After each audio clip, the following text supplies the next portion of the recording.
बिस्मिल्लाहिर्रहमानिर्रहीम। अस्सलाम वालेकुम student, how are you? I am Mohammad Ashfaq Bashir, your biology teacher. आज हमारा ग्रेड 10 बायोलॉजी का 7th लेक्चर है। आपका टॉपिक है होमियोस्टेसिस इन प्लांट्स। ये हमने चैप्टर नंबर 11 जो है उसका ऑलमोस्ट फर्स्ट जो लेक्चर है, फर्स्ट टॉपिक हमने स्टार्ट किया है। हमने प्रीवियस लेक्चर में in lecture number 6 we have discussed few terms related to homeostasis। Homeostasis से रिलेटेड कुछ टर्म्स हमने डिस्कस की।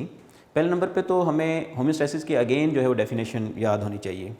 मैंने आपको एडवाइस किया था कि इस होमियोस्टेसिस का जो चैप्टर हमने स्टार्ट किया है, इसकी फ्यू डेफिनेशन जो हमने डिस्कस की लेक्चर नंबर 6 में, वो आपको याद करने के लिए मैंने एडवाइस किया था कि आप इसको रिवाइज़ फरमाएं।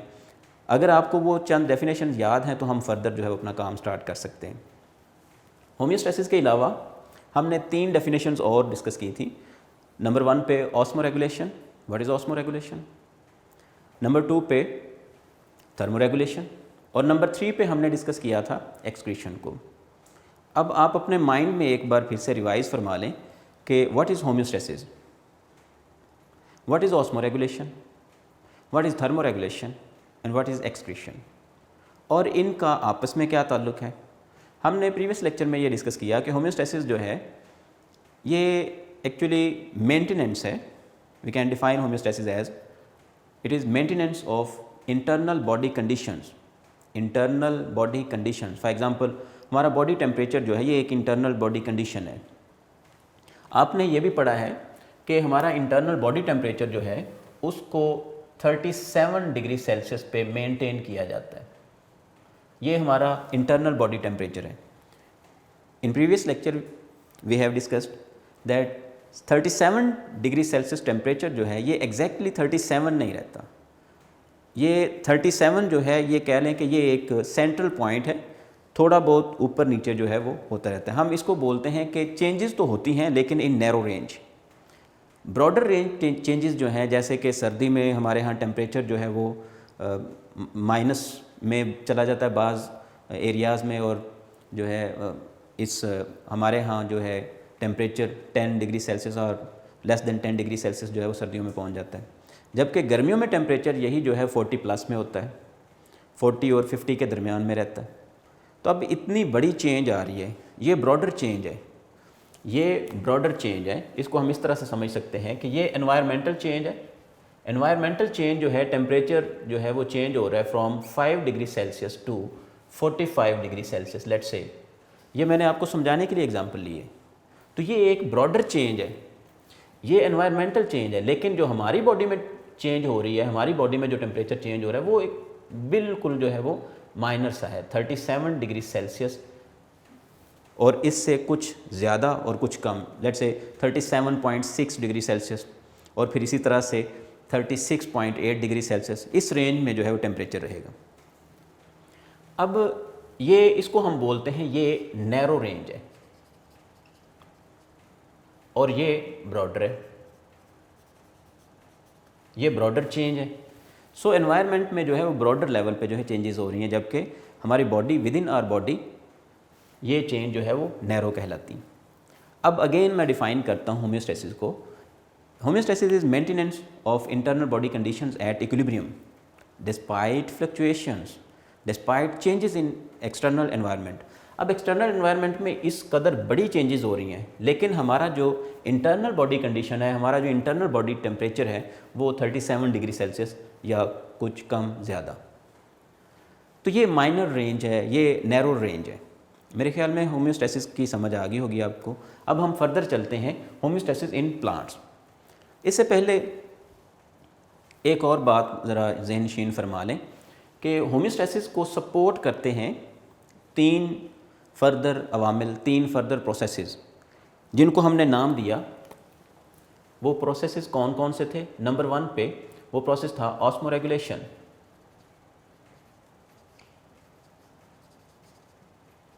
Osmo regulation. नंबर 2 पे हमने बोला thermo regulation,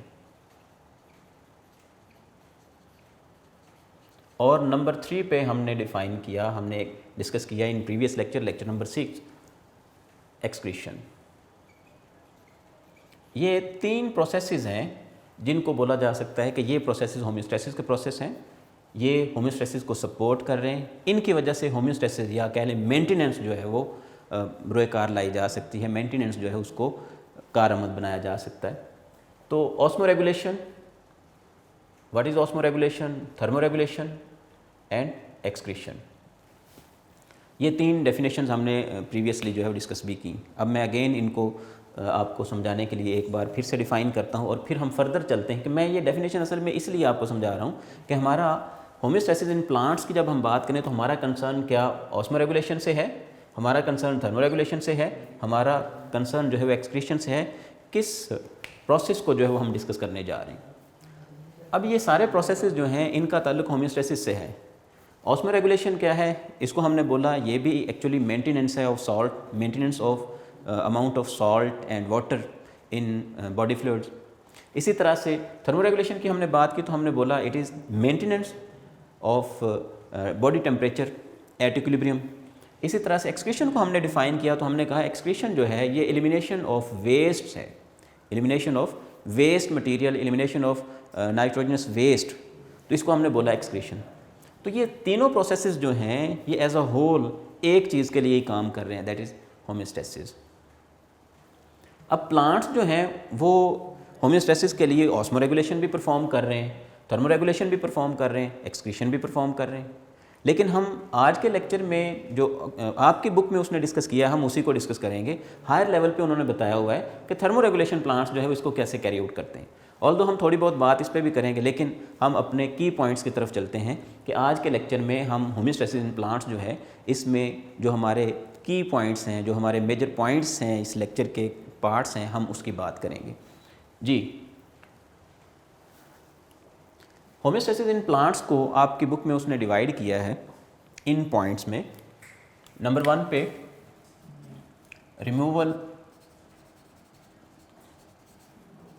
removal of carbon dioxide and oxygen. Number 2 पे removal of water, removal of water. And number 3 removal of other metabolites.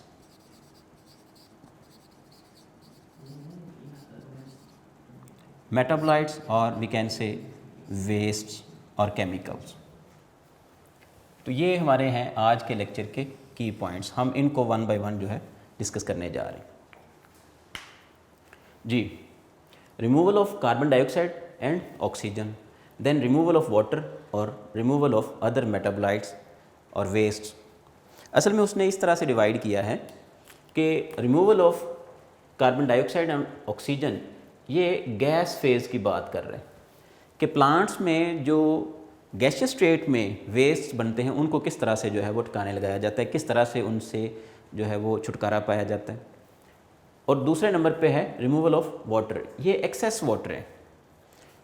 तो एक्सेस वाटर जो है ये किस कैटेगरी में आएगा, लिक्विड कैटेगरी में। तो हम बोल सकते हैं कि उसने सेकंड फेज़ बताया है कि लिक्विड, तो कुछ वेस्ट जो हैं वो लिक्विड स्टेट में जो है प्रोड्यूस होते हैं। इसी तरह से ये जो अदर वेस्ट की उसने बात की है ये सॉलिड स्टेट में। इसका मतलब ये है कि प्लांट्स में तीनों तरह के जो हैं वो गैसियस स्टेट में, लिक्विड स्टेट में और सॉलिड स्टेट में जो है वो वेस्ट प्रोड्यूस होते हैं। अब इनको ठिकाने लगाना क्या कहलाएगा, एक्चुअली एक्सक्रीशन। फिर से रिपीट करते हैं कि गैसियस हो, लिक्विड स्टेट में हो या सॉलिड स्टेट में वेस्ट हों, इनको एलिमिनेट करना क्या कहलाएगा, एक्सक्रीशन। सो एक्सक्रीशन क्या है, एक्चुअली ये होम्योस्टेसिस का एक प्रोसेस है। तो इससे आपको अंदाज़ा हो गया कि आज के लेक्चर में एक्चुअली हम बात करने जा रहे हैं एक्सक्रीशन की। तो प्लांट्स जो हैं वो अपनी इंटरनल बॉडी कंडीशंस को, इन चीज़ों को रिमूव करके जो है वो मेंटेन करते हैं। उनकी इंटरनल बॉडी कंडीशन जो है वो किस तरह से मेंटेन होंगी, इन चीज़ों को रिमूव करके। जी, 1 बाय 1 स्टार्ट करते हैं। फर्स्ट पॉइंट को डिस्कस करते हैं, that is removal of carbon dioxide and oxygen. अब आप ये सोच रहे होंगे कि सर कार्बन डाइऑक्साइड इसको वो रिमूव क्यों करते हैं? हालांकि हमने तो ये पढ़ा हुआ है कि कार्बन डाइऑक्साइड जो है वो तो प्लांट्स के लिए ज़रूरी है, क्योंकि आपने प्रोसेस पढ़ा है, प्रोसेस ऑफ फोटोसिंथेसिस, उसमें कार्बन डाइऑक्साइड जो है वो नेसेसरी है। फॉर एग्जांपल मैं उसकी इक्वेशन लिख रहा हूँ, प्रोसेस ऑफ फोटोसिंथेसिस।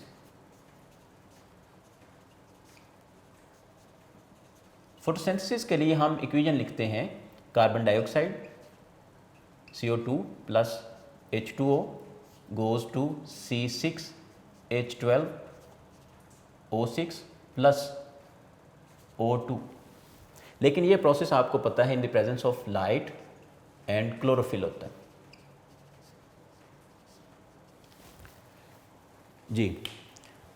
तो फोटोसिंथेसिस के लिए क्या चीज़ यूज़ हो रही है? Carbon dioxide. तो आप ये सोच रहे होंगे कि कार्बन डाइऑक्साइड सर क्यों वो रिमूव करते हैं, हालांकि उनको कार्बन डाइऑक्साइड चाहिए। फिर हम दूसरी तरफ अगर बात करें तो ऑक्सीजन को वो फिर क्यों रिमूव करते हैं? क्योंकि वो रेस्पिरेशन भी परफॉर्म कर रहे हैं जी। फिर से रिपीट कर रहा हूँ कि ये असल में एक्सेस की बात हो रही है। जो एक्सेसिव कार्बन डाइऑक्साइड होती है, जो एक्सेसिव ऑक्सीजन होती है, उसको रिमूव किया जाता है। अब इस बात को हम एज अ होल समझते हैं कि रिमूव किस तरह से किया जाता है कार्बन डाइऑक्साइड को और ऑक्सीजन को। अब लेट्स से आपको याद होगा कि हमने फर्स्ट लेक्चर में ग्रेड 10 के फर्स्ट लेक्चर में मैंने आपको एक डायग्राम बना के यानी कि लीफ एनाटमी जो है वो समझाई। उसमें आपने देखा कि मेसोफिल सेल्स जो हैं वो फोटोसिंथेसिस परफॉर्म करते हैं। अब लेट्स से ये हमारे पास मेसोफिल सेल्स हैं। मैं अगेन जो है वो एनाटमी ड्रॉ कर रहा हूँ, लीफ एनाटमी। लेट्स से ये हमारे पास एपिडर्मिस है, leaf epidermis, upper epidermis and this is lower epidermis. तो दोनों एपिडर्मिस के दरमियान में हम लोगों ने पढ़ा है कि इनके दरमियान में कुछ स्पेशलाइज्ड सेल होते हैं। ये सेल हैं, लेट्स से हम इनको बोलते हैं मेसोफिल सेल्स। ये मेसोफिल सेल्स क्या परफॉर्म करते हैं? Process of photosynthesis. ये मेसोफिल सेल्स हैं। अपर साइड पे ये बड़े अरेंज्ड होते हैं और लोअर साइड पे ये इर्रेगुलर होते हैं। और यही वजह है, एक बहुत अहम पॉइंट है, शायद कभी आपके जहन में आया हो कि लीफ जो है उसकी अपर सरफेस जो होती है, लीफ की अपर सरफेस जो है वो डार्क ग्रीन होती है। बाइफेशियल लीफ की मैं बात कर रहा हूँ। अपर सरफेस डार्क ग्रीन होती है और लोअर सरफेस जो है वो उससे लाइट ग्रीन होती है। तो असल में अपर सरफेस जो है वो डार्क ग्रीन इसी वजह से होती है कि ऊपर वाले सेल्स जो हैं, मेसोफिल सेल्स जो हैं, वो बड़े अरेंज होते हैं। हम इनको पैलिसेड मेसोफिल सेल्स बोलते हैं। और नीचे वाले इर्रेगुलर हैं, हम इनको बोलते हैं spongy mesophyll cells. Upper epidermis, lower epidermis, उनके दरमियान में ये सेल्स हैं, मैं लेबल कर रहा हूँ मेसोफिल सेल्स। मेसोफिल सेल्स जो हैं ये परफॉर्म करते हैं प्रोसेस ऑफ फोटोसिंथेसिस। और प्रोसेस ऑफ फोटोसिंथेसिस के नतीजे में बनती है ऑक्सीजन। अभी ज़रा इक्वेशन की तरफ फिर से गौर फरमाएं कि हमारे पास फोटोसिंथेसिस के लिए इक्वेशन है carbon dioxide plus water goes to C6H12O6 plus O2। ये है हमारे पास प्रोसेस ऑफ फोटोसिंथेसिस। जब हम प्लांट्स में एक्सेसिव कार्बन डाइऑक्साइड या एक्सेसिव ऑक्सीजन की बात कर रहे हैं तो हमें दो प्रोसेसेस को जो है वो बहुत गौर से समझना है। दूसरा प्रोसेस है हमारे पास रेस्पिरेशन, प्रोसेस ऑफ रेस्पिरेशन। अब मैं रेस्पिरेशन के लिए इक्वेशन लिख रहा हूँ। रेस्पिरेशन में क्या होता है? C6H12O6 plus O2 goes to CO2। Carbon dioxide यहाँ से इवॉल्व होती है along with water plus energy. अब अगर आप गौर फरमाएं तो इसके जो रिएक्टेंट्स हैं उसमें कार्बन डाइऑक्साइड शामिल है और इसके जो रिएक्टेंट्स हैं उसमें ऑक्सीजन शामिल है। जिन दो गैसेस की हम बात कर रहे हैं, इसका मतलब फिर ये है कि जब प्रोसेस ऑफ फोटोसिंथेसिस हो रहा होगा तो इस दौरान प्लांट्स को कार्बन डाइऑक्साइड रिक्वायर्ड होगी और जब प्रोसेस ऑफ रेस्पिरेशन हो रहा होगा तो उस वक्त ऑक्सीजन रिक्वायर्ड होगी। इसका मतलब फिर ये है कि फोटोसिंथेसिस और रेस्पिरेशन जो है उन दोनों में जो हमने डिस्कस की हैं ऊपर गैसेस जो हमने मेंशन की हैं, कार्बन डाइऑक्साइड और ऑक्सीजन, ये दोनों गैसेस जो हैं वो रिक्वायर्ड हैं प्लांट्स में। अब नेक्स्ट बात ये है कि फोटोसिंथेसिस का प्रोसेस जो है एट नाइट होता है? नहीं, ये डे टाइम पे हो रहा होता है in the presence of sunlight, in the presence of sunlight and chlorophyll. So light और क्लोरोफिल की प्रेजेंस में ये प्रोसेस हो रहा है। इसका मतलब है कि डे टाइम में फोटोसिंथेसिस हो रही होती है और नाइट में फोटोसिंथेसिस नहीं हो रही होती। अब अगली बात ज़रा समझनी, रेस्पिरेशन जो है ये प्रोसेस भी डे टाइम पे ही हो रहा होता है और नाइट पे नहीं हो रहा होता? नहीं, रेस्पिरेशन ऐसा प्रोसेस है जो कि दिन रात जो है वो मुसलसल जारी रहता है प्लांट के सेल में। सो रेस्पिरेशन जो है वो day and night at both time जो है ये कंटिन्यू है, जबकि फोटोसिंथेसिस का प्रोसेस जो है जस्ट एट डे टाइम। सो आप ये कह सकते हैं कि डे टाइम पे दोनों गैसेस जो हैं वो प्रोड्यूस हो रही होती हैं।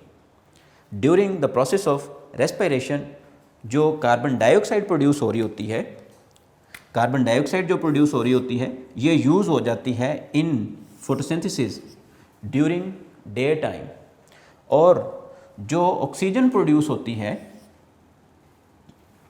डे टाइम में, जो ऑक्सीजन प्रोड्यूस होती है ये यूज़ हो जाती है for the process of respiration.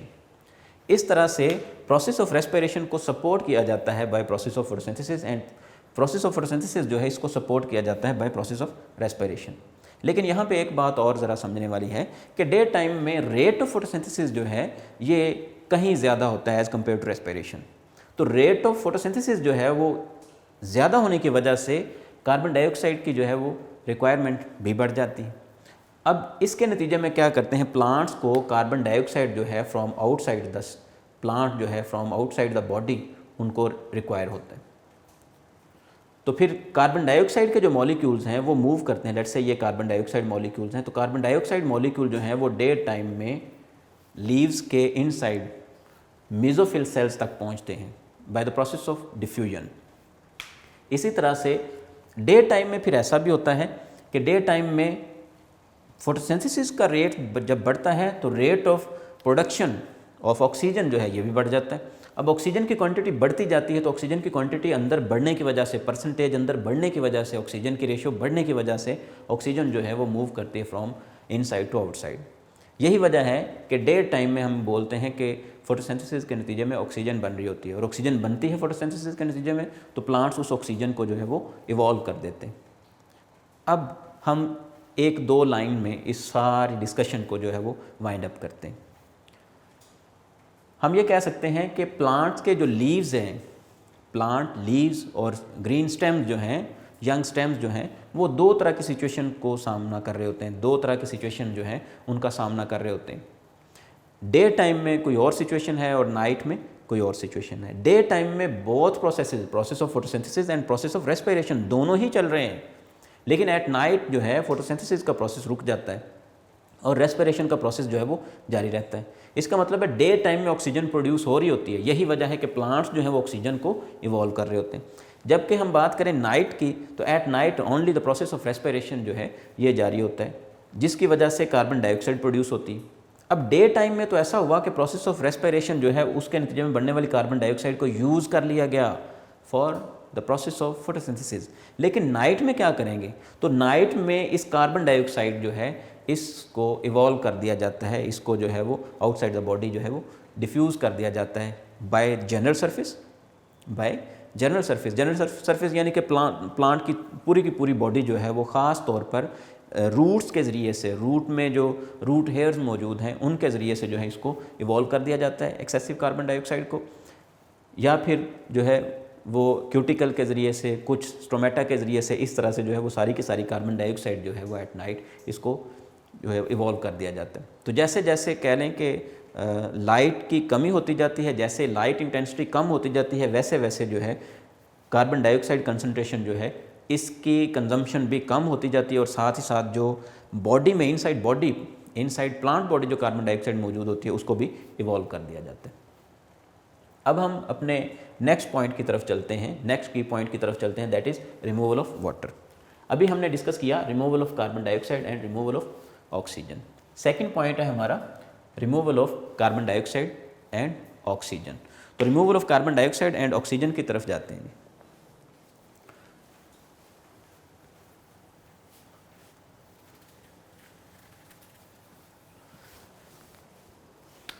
Second point removal of water. मैं अगेन रिपीट कर रहा हूँ कि ये रिमूवल ऑफ वाटर जो है ये एक्सेसिव वाटर की बात कर रहे हैं। तो वाटर भी जो है वो एक कह लें कि वेस्ट मटेरियल उनके लिए बन जाएगा प्लांट्स के लिए। ऑल्दो प्लांट्स आप लोगों ने 9th में पढ़ा है कि हम वाटर के बारे में आपने पढ़ा है कि वाटर जो है बहुत ही नेसेसरी है प्लांट्स के लिए, उनको टर्जिडिटी अवेलेबल होती है। प्लांट सेल जो है वो टर्जिड होते हैं। प्लांट सेल जो हैं वो अपनी प्रॉपर शेप जो है वो गेन करते हैं due to the presence of water. अब वाटर इतनी ज़रूरी चीज़ है प्लांट्स के लिए, इसके बावजूद वाटर को क्यों रिमूव करते हैं?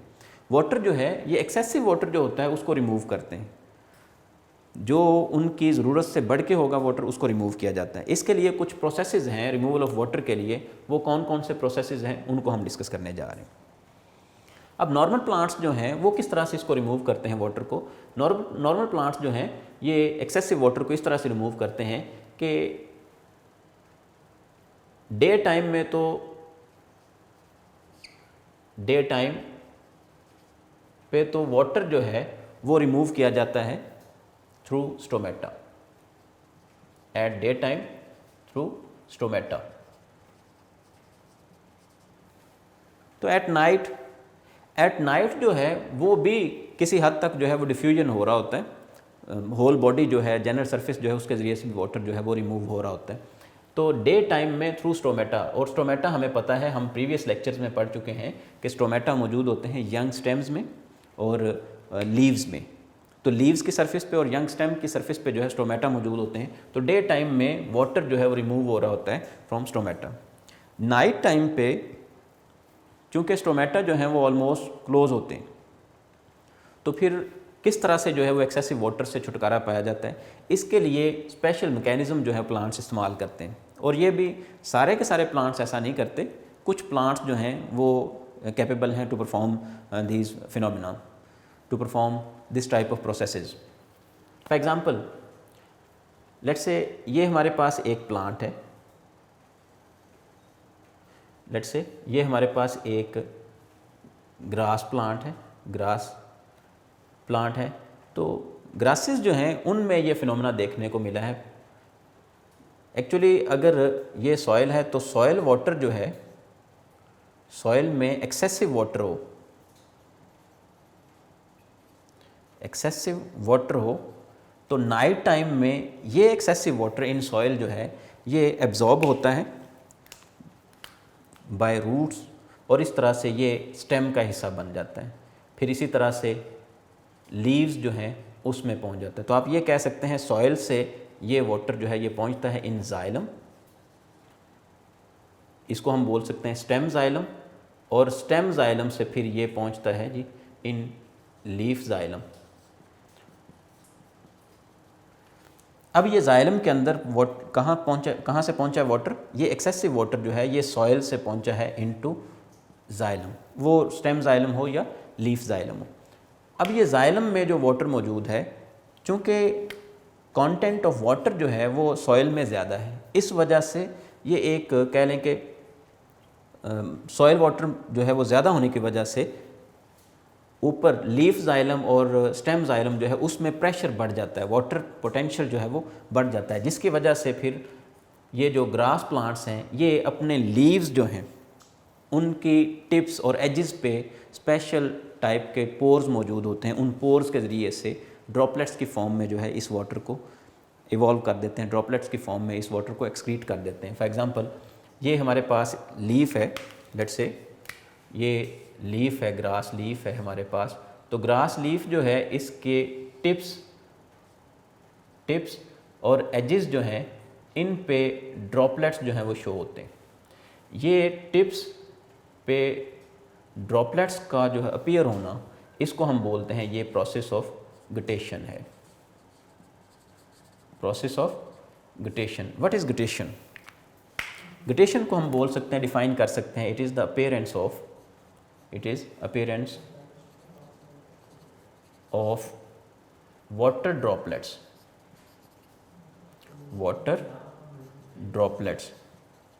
at the tips and edges of leaves. अब ये गुटेशन का प्रोसेस है।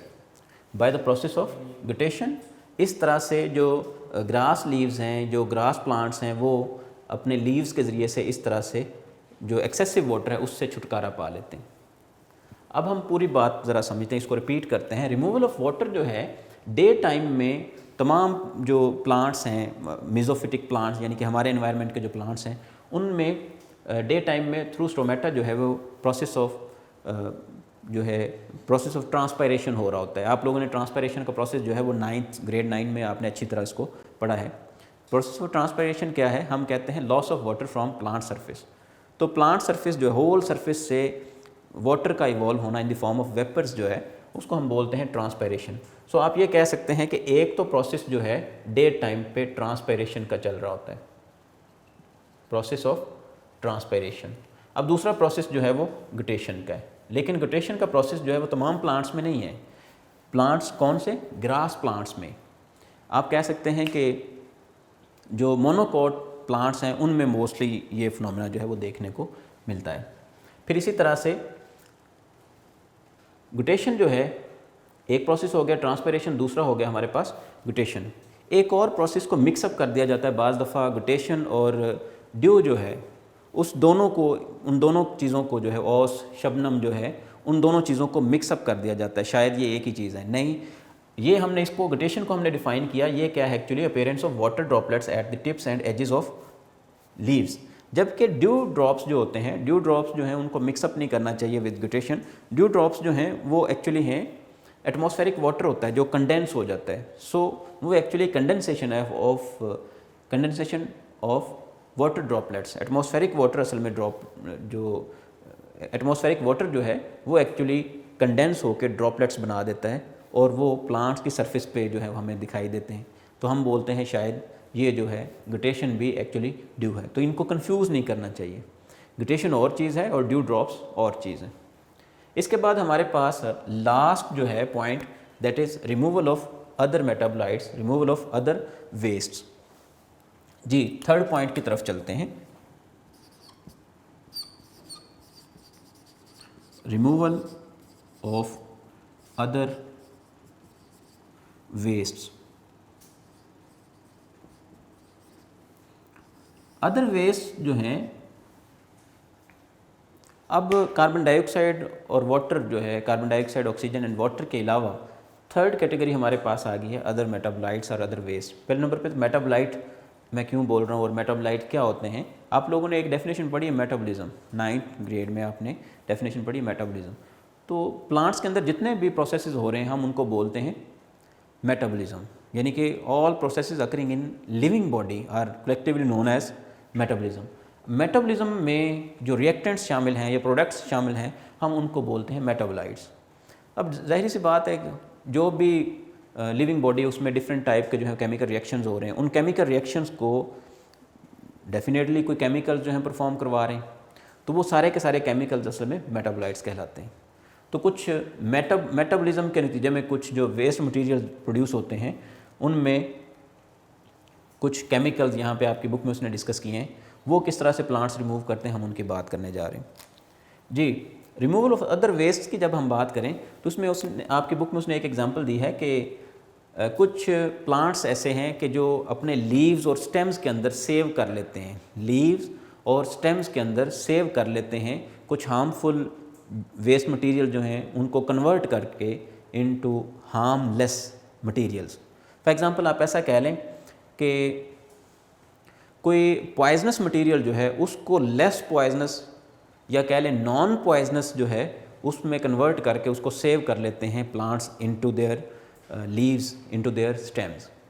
तो लीव्स जो हैं, एक और फिनोमिना आपसे डिस्कस करता चलूँ कि आप लोगों ने ये देखा होगा, सुना भी है कि ख़ज़ां में लीव्स जो हैं वो गिर जाते हैं प्लांट्स के, मोस्टली प्लांट्स जो है वो अपने लीव्स जो हैं उनको शेड कर देते हैं, उनको गिरा देते हैं। तो इसकी क्या रीज़न है? असल में उनके अंदर वेस्ट मटेरियल जो है वो फिल हो जाता है, जिसकी वजह से उसको एब्सीजन के प्रोसेस के तहत जो है उनको गिरा दिया जाता है।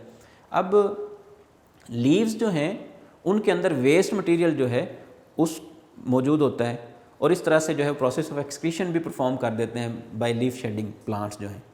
तो आप ये कह सकते हैं कि प्लांट्स का एक्सक्रीशन जो है, प्लांट्स का एक्सक्रीशन करना थ्रू लीव्स जो है ये एक सेकेंडरी प्रोसेस है लीव्स का। प्लांट्स जो हैं वो अपने वेस्ट मटेरियल को लीव्स के ज़रिए से भी जो है वो एक्सक्रीट आउट करते हैं, लीव्स के ज़रिए से भी एलिमिनेट करते हैं। तो रिमूवल ऑफ अदर मेटाबोलाइट्स या रिमूवल ऑफ अदर वेस्ट जो है ये थ्रू लीव्स भी होगा, थ्रू स्टेम्स भी होगा। किस तरह से? स्टेम्स के ज़रिए से किस तरह से होगा? असल में कुछ प्लांट्स जो हैं for their whole life materials को, वेस्ट मटेरियल्स को अपनी बॉडी के अंदर सेव कर लेते हैं। जैसा कि आपके बुक में उसने एक एग्जांपल दी हुई है कि टोमेटो जो है, टोमेटो लीव्स जो हैं ये कंजर्व कर लेते हैं, ये सेव कर लेते हैं कैल्शियम ऑक्सैलेट को। कैल्शियम ऑक्सैलेट जो है इसको सेव कर लेते हैं। कैल्शियम ऑक्सैलेट याद रखना है कि कैल्शियम ऑक्सैलेट एक वेस्ट मटेरियल है, लेकिन ये हार्मलेस है फॉर प्लांट्स। ये बात भी याद रखना, कैल्शियम ऑक्सैलेट जो है वो हमारी किडनीज़ के लिए और हमारे लिए जो है ये एक पॉइजनस साबित हो सकता है, ये ख़तरनाक है। जबकि प्लांट्स के लिए कैल्शियम ऑक्सैलेट की क्रिस्टल जो हैं ये हार्मलेस क्रिस्टल्स के तौर पर जो है वो सेव हो जाती हैं into their leaves and stems. तो इस तरह से प्लांट्स जो हैं, टोमेटो प्लांट्स जो हैं उनके लीव्स में कैल्शियम ऑक्सैलेट को सेव कर दिया जाता है और ये फॉर देयर होल लाइफ भी इवन सेव किया जा सकता है इन क्रिस्टल्स को। इसके बाद हम बात करते हैं कि क्या सिर्फ इस तरह से सेव किया जा सकता है लीव्स के अंदर और स्टेम्स के अंदर? नहीं, इसके अलावा कुछ और भी मटेरियल्स प्रोड्यूस होते हैं कैल्शियम ऑक्सैलेट के अलावा दूसरे कुछ ट्रीज़ और प्लांट्स में, उनकी हम बात करते हैं, जो कि बोर्ड में भी कई बार उस लिहाज से जो है MCQs वगैरह आए हैं, उनकी बात करते हैं। कुछ मटेरियल्स का मैं नाम लिख रहा हूँ। फॉर एग्ज़ाम्पल हमारे पास इसके अलावा, कैल्शियम ऑक्सैलेट के अलावा कुछ मटेरियल जो हैं वो प्रोड्यूस होते हैं। नंबर 1 रेजिन्स हैं, नंबर 2 हमारे पास हैं जी गम्स, नंबर 3 म्यूसिलेज है और नंबर 4 पे लेटेक्स। तो ये 4 चीज़ें आपकी बुक में डिस्कस की हुई हैं और इनको आपने याद भी रखना है। इनमें से MCQs बेशुमार मरतबा पूछा जा चुका है कि रेजिन्स जो हैं ये सक्रीट किस प्लांट्स से होते हैं। आप ऐसा कह सकते हैं कि अदर मेटाबॉलिक वेस्ट जो हैं उनमें कैल्शियम ऑक्सैलेट तो करीबन तमाम प्लांट्स में प्रोड्यूस हो रहे हैं, कैल्शियम ऑक्सैलेट की क्रिस्टल जो हैं, लेकिन कुछ स्पेसिफिक केमिकल्स हैं, कुछ स्पेसिफिक वेस्ट्स हैं जो कि कुछ ख़ास प्लांट्स के साथ ही मुंसलिक हैं। जैसे कि रेजिन्स जो हैं ये कुछ ख़ास प्लांट्स से ही प्रोड्यूस होते हैं, हम उनको नाम देते हैं कॉनिफर्स या कॉनिफेरस प्लांट्स। तो रेजिन्स जो हैं ये प्रोड्यूस होते हैं कॉनिफर से। गम्स जो हैं ये प्रोड्यूस हो रहे हैं कीकर से, गम्स प्रोड्यूस हो रही हैं कीकर से। इसी तरह से म्यूसिलेज जो है, म्यूसिलेजेस सिक्रेट होती हैं लेडी फिंगर से। इसी तरह से लेटेक्स जो हैं ये प्रोड्यूस हो रहे हैं रबर ट्री से। अब ये सारे जो रेजिन्स हैं, गम्स हैं, लेटेक्स है, इसी तरह से म्यूसिलेज है, ये मुंसलिक हैं अपने अपने एक कैटेगरी से। जैसे कि कॉनिफर जो है वो सक्रीट कर रहे हैं रेजिन्स, इसी तरह से कीकर जो है, अकेशिया ट्रीज़ हम बोलते हैं इनको, ये हमारे पास एक कह लें कि पूरा कंप्लीट जेनरा है, जीनस है, जिससे जितने भी प्लांट्स हैं, ट्रीज़ हैं, वो गम सक्रीट करते हैं। इसी तरह से म्यूसिलेज है, इसी तरह से हमारे पास लेटेक्स है। तो ये डिफरेंट प्लांट्स के साथ मुंसलिक कुछ डिफरेंट केमिकल्स हैं। तो हर एक प्लांट जो है उसमें केमिकल जो प्रोड्यूस होते हैं, वेस्ट मटेरियल्स प्रोड्यूस होते हैं, वो डिफरेंट नेचर के हो सकते हैं। सो इन सब को ठिकाने लगाया जाता है। अब हम अपने बात की तरफ आते हैं, अपने टॉपिक की तरफ आते हैं। हमारा टॉपिक था होमियोस्टेसिस इन प्लांट्स। तो प्लांट्स जो हैं वो इन चीज़ों से कैसे छुटकारा पाते हैं? Carbon dioxide, excessive oxygen, excessive water, excessive waste materials, इनसे किस तरह से छुटकारा पाते हैं? अब डेफिनेटली इन चीज़ों को अगर एक्सेसिव जो हैं जितनी भी अमाउंट है इनकी, अगर ज़रूरत से ज़्यादा हैं डेफिनेटली उनको जो है वो असाइड करना पड़ेगा, एक साइड पे करना पड़ेगा, उनको एलिमिनेट करना पड़ेगा ताकि बॉडी जो है वो प्रॉपर फंक्शनिंग परफॉर्म कर सके। और हम इसी को नाम दे रहे हैं homeostasis in plants. So plants gain maintenance, plants perform maintenance by the removal of carbon dioxide and oxygen, by the removal of water, by the removal of other metabolites. So इस तरह से प्लांट्स जो हैं वो homeostasis का process जो है उसको कैरी आउट करते हैं। जी, आज के लेक्चर में हमने ये 3 चीज़ें जो है वो मेनली डिस्कस की हैं।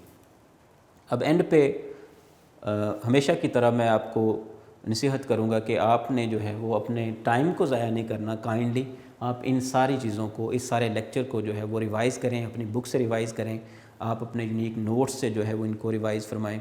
इनमें से बेशुमार मरतबा जो है वो MCQs वगैरह पूछे जा चुके हैं। इवन ये टॉपिक जो है वो लॉन्ग क्वेश्चन के तौर पर भी पूछा जा चुका है। ख़ास तौर पे इन 4 चीज़ों को आपने याद रखना है जो एंड पे मैंने आपको केमिकल्स बताए हैं, वेस्ट केमिकल्स बताए हैं। ये चारों चीज़ें जो हैं ये बारहा पूछी जा चुकी हैं। पूछा जाता है कि जी रेजिन्स आर सिक्रेटेड बाय, नीचे ऑप्शन दिए होते हैं और आपने जो है वो करेक्ट ऑप्शन जो है उसको चूज़ करना है, कॉनिफर्स। तो इसी तरह से म्यूसिलेजेस आर सिक्रेटेड बाय, तो उसने डिफरेंट ऑप्शंस दिए होते हैं, आपने उनमें से प्रॉपर ऑप्शन जो है उसको चूज़ करना है। जी, अल्लाह हाफिज़।